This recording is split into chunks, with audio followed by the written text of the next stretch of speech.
There you go. So in this story, there are a couple of traps that are actually being set here. There's a trap. The people that bring this woman to Jesus trapped or attempt to trap the woman, and they're going to attempt to trap Jesus as well. So we'll read through this a little bit by bit. It's from the story starts in John 7:53 and ends in John 8:11. So here's what it says. They each went to their own house, but Jesus went to the Mount of Olives. Early in the morning, he came again to the temple. All the people came to him as he sat down and taught them. The scribes and the Pharisees brought a woman who had been caught in adultery, and placing her in the midst, they said to him, "Teacher, this woman has been caught in the act of adultery. Now, in the law, Moses commanded us to stone such women. So what do you say?" This they said to test him, that they might have some charge to bring against him. So it says that she was caught in the very act of adultery. This is a legal claim. That is something that, according to Jewish law, is wrong. She has broken the Mosaic law. And Jesus is the judge that she's standing before. Now, we need to talk a little bit about Jewish law in order to understand this. In order for a case to be brought to court in Jewish law, there had to be at least two witnesses who saw the actual act take place, the illegal act take place, at the same time as it was taking place, but did not participate in it. So if you robbed a bank, there'd have to be at least two witnesses that saw it who weren't also robbing the bank or who weren't part of whatever group was robbing the bank. So they would have had to see this act of adultery as it was being committed and not be part of it in any way, not have any influence in it in any way. So for that to be true in this case, they would have had to set a trap for the woman. It didn't just happen upon it. And I believe they did set a trap for this woman. They were setting her up so that they could catch Jesus, so that they could get Jesus to do something that would maybe cause him to be arrested or at least lose popularity. They wanted to use this woman for their own power play against Jesus. They didn't care anything about justice. They didn't care anything about the law. They weren't bringing this woman before him because they were shocked that this woman would do this thing. They didn't care anything. They cared nothing about justice. And can I just say, where's the guy? Why is only the woman being arrested? As D.A. Carson says, adultery is not a sin one commits in splendid isolation. It takes two people to tango. But the man, particularly in a sexist ancient society, is not their concern. The woman isn't really either. They just want to get Jesus. They could have brought her privately to Jesus, but again, that wouldn't have fit their agenda. They wanted to catch Jesus in a trap as well. And Jesus knows exactly what they're trying to do. They're trying to trap him. If he refuses to uphold the Mosaic law, if he says, no, we're not going to stone her, he's a lawbreaker. That's what the law says. The law says you stone someone caught in adultery. And if he refuses to do that and says, yep, let's go ahead and stone her, they can if he refuses and he says, no, we're not going to stone her, they can charge him with that because he's not obeying the law. But if he upholds the Mosaic law, if he says, yes, let's stone her, not only would he be essentially signing this woman's death warrant, And he already knew the part that the men that brought this to him played in. But he would have been supporting a practice, the practice of stoning, that was not very popular at this time in history, for obvious reasons. It happened, but there were a lot of people, especially regular, normal, poor people, who were the victims of such things more often than that were opposed to. So that would mean that if he says, yes, let's stone her, his popularity and his ministry would suffer with the common people, which was whose ministry was too, was the common people. So either way, these Jewish leaders believed that they had him trapped. Or did they? Here's Jesus' response. Jesus bent down and wrote with his finger on the ground. And as they continued to ask him, he stood up and said to them, let him who is without sin among you be the first to throw a stone at her. And once more he bent down and wrote on the ground. And when they heard it, they went away, one by one, beginning with the older ones. And Jesus was left alone with the woman standing before him. So he kneels down and he begins to do something in the dust, to write something or to doodle something in the dust. He doesn't really say anything at first. He just kneels down and begins writing. What was he writing? The honest answer is we don't know. People have taken educated guesses. Some people believe he was writing a verse like maybe Jeremiah 17:13, which says, those who turn away from you will be written in the dust. Because they have forsaken the Lord, the spring of living water. So maybe he's writing a verse that would cut to the heart of the men who brought this woman before him. Maybe it's another verse. Maybe it's a list of the accuser's sin, the men that brought her, writing out their sins or their names, the names of those who had also committed adultery. Perhaps. Some say he was just doodling to buy time for the woman, or for the tempers to cool down, or to avert his eyes from the woman who was possibly naked or close to it. The truth is, we really don't know. But we do know what he says. He says, let him who is without sin among you be the first to throw a stone at her. Now, what does that mean? Well, I'll tell you what it doesn't mean. It doesn't mean you have to be sinless. He's not saying, if any of you have ever sinned in your life, you can throw a first stone. Because the law would be pointless then. If you had to be sinless to throw a stone, there would be no need for the law. But according to Jewish law, the witnesses were to throw the first stones. Those who witnessed the act, those who testified against the person, were to throw the first stones. So here's what Jesus is saying. He's saying any of them who are guiltless in this situation, they had nothing to do with this situation. They were innocent bystanders in this situation. And have not also committed adultery at any point in their lives. Because they deserve to be stoned if we're going to stone this woman. So any one of them who were guiltless in this situation and have not also committed adultery are the ones qualified to participate in the stoning. And Jesus cut to the quick of their consciences because Jesus knew that they were in fact guilty. Guilty of setting this woman up, of using and abusing her, and likely also of adultery, maybe even with the woman.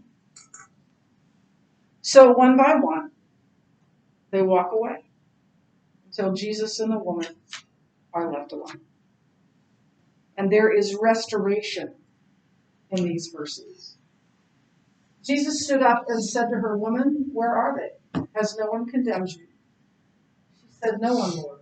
And Jesus said, "Neither do I condemn you. Go, and from now on, sin no more." NIV says, "Go and lead your life of sin." Now, make no mistake about it. This woman is guilty. She's guilty. She did commit adultery. But Jesus showers mercy on her. And I believe her life was forever changed. Have you ever watched one of those movies? One of my favorite movies, I've mentioned it before, is Remember the Titans? You know, those true story movies where at the end they tell you where they are now, right? So, Sunshine, went on to be a football quarterback, I think at USC, and and they say what happened to them after. I would love to have a where you are now for this one. Like, how did that change her life? What, did she become a follower of Jesus? Was she one of the women that helped take care of him? We read elsewhere that there were women that would travel with him to cook for him and to take care of things for Jesus and for the disciples. Did she end up doing that? We don't know.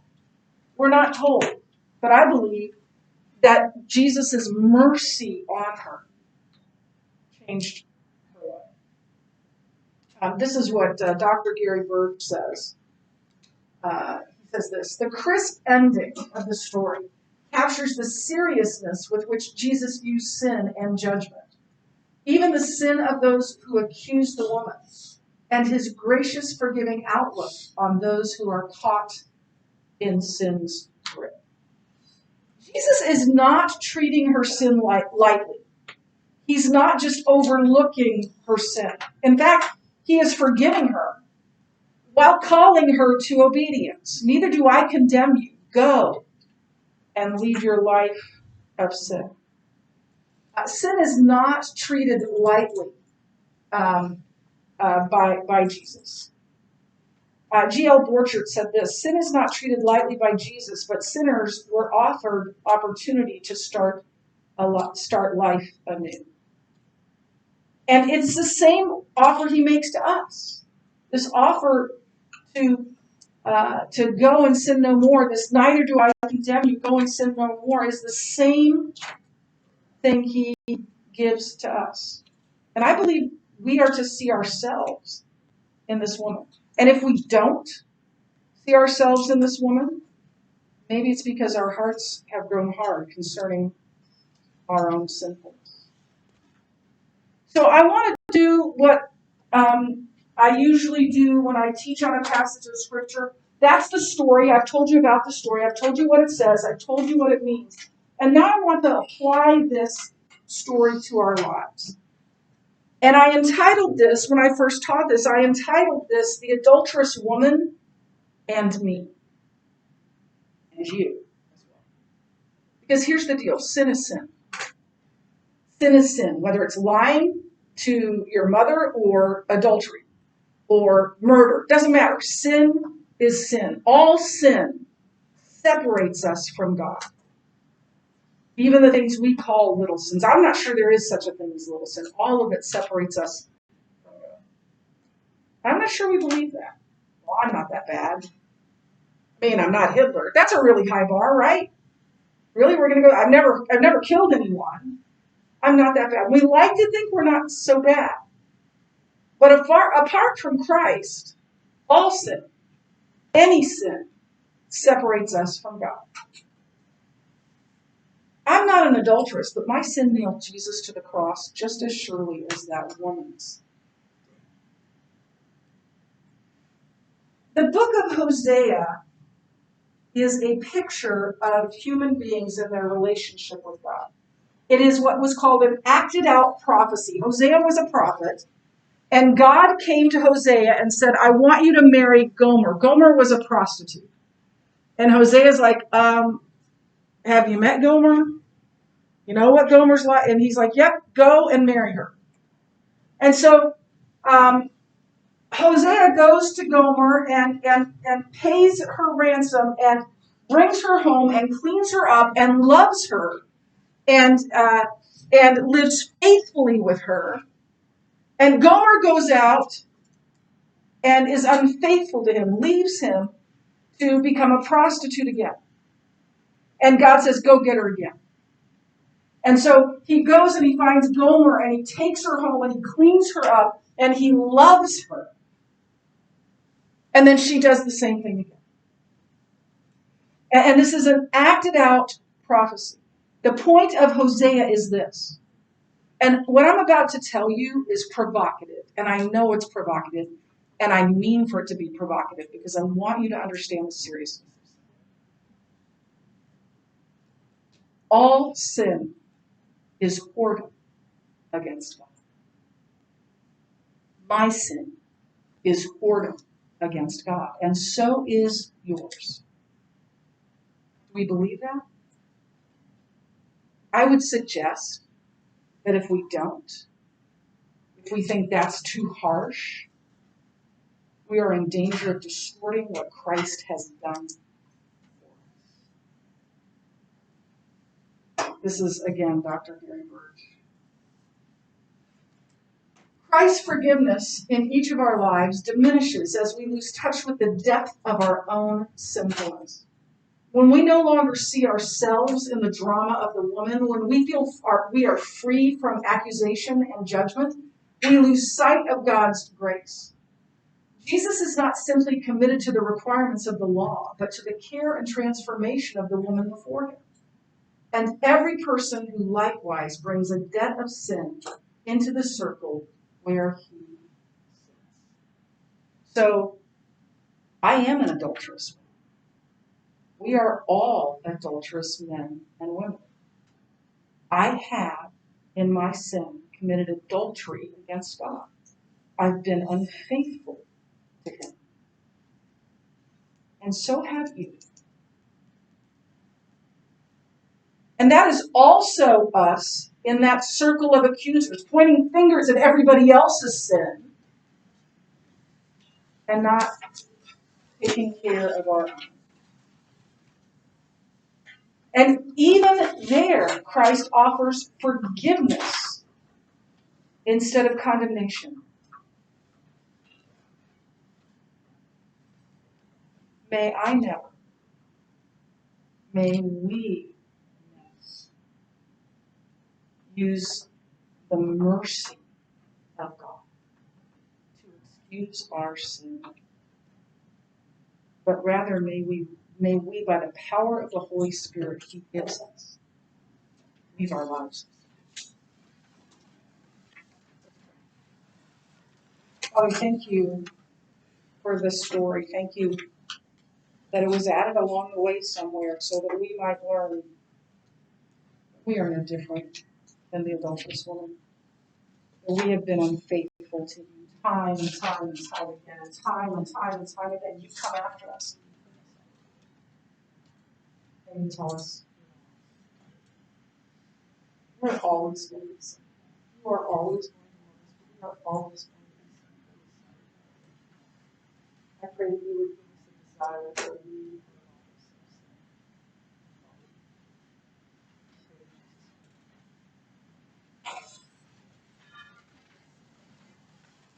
If you would now, please take out your books and open them up to chapter.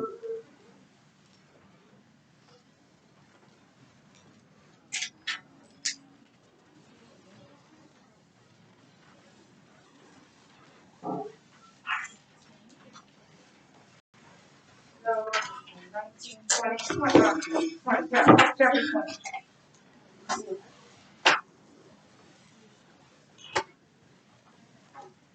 Now, this is going to say the day after the feast. When we get to the lecture for the book, I'll talk about that. They are treating this story as being the next thing that happened in John, but as I already mentioned, that John was almost certainly added at a later date, or John at 8, 1 through 11. Almost certainly added. So follow along with me as I read this. Who was the most profound writer in the Bible? Did you say the Apostle Paul? That might be a good guess. He wrote down a lot of deep theological stuff. But he also wrote some of the most practical, down-to-earth books in the Bible. The answer is not Paul. Did someone else say David? Yes, David certainly wrote some beautiful Psalms. In fact, David wrote the longest book in the Bible, Psalms. He didn't write all of the Psalms. He wrote about a third of them. But anyway. But David isn't the answer either. Perhaps it was Moses. After all, Moses received the Ten Commandments directly from God's hand. No, the answer isn't Moses. Oh, so you think that perhaps it was Solomon, the wisest man. He did speak great words of wisdom. In fact, some of his proverbs are much deeper in meaning and significance than one might think from a mere cursory reading of the books of the Proverbs and Ecclesiastes. But not even Solomon qualifies to be called the most profound writer in the Bible. That distinction belongs to someone who we don't usually think of as being a writer at all, Jesus Christ. Yes, Jesus wrote, but what he wrote didn't even survive for a day. We certainly don't have a copy of his writing today. In fact, the Bible doesn't even record what he wrote, and yet it was profoundly powerful. Read John 8:1-11. This passage tells us that Jesus indeed wrote something on the ground, but it doesn't say what he wrote. Some Bible scholars have suggested that he wrote the names of the accusing Pharisees who were around him that day and listed each of their sins. They base this view on Jeremiah 17:13. They that depart from me shall be written in the earth, in the dust, because they have forsaken the Lord, the fountain of living water. We don't know this, of course, but if that is indeed what he wrote, we can understand why the Pharisees reacted the way they did. They quietly left the area. That was profound and effective writing. Regardless of what Christ wrote, we know what the effects were, and we can learn several lessons from this account. Commentator Matthew Henry probably said it best when he wrote, "It is impossible to tell what he wrote, but this is the only mention made in the Gospels of Christ's writing. Christ by this teaches us to be slow to speak when difficult cases are proposed to us, not quick to shoot our bolt. Think twice before we speak once.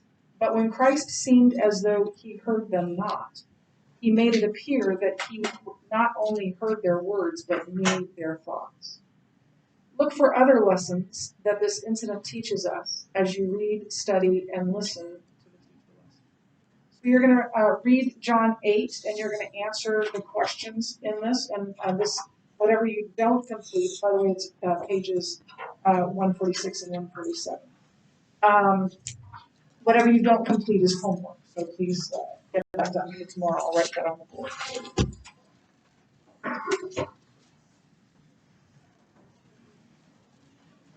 We may work together.